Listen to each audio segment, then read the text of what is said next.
Me and my friend went to New York City for like the day trip because she came up for like, she lives in South Carolina, so I don't get to see her that often, and she came up for like the winter break or whatever.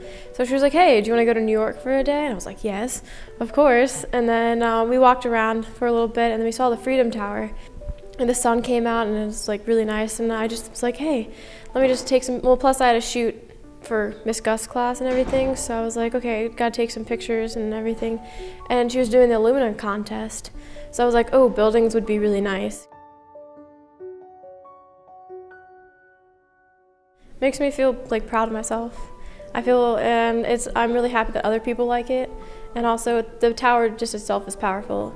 So it's just a good picture, and it makes me feel proud. I was just out having fun.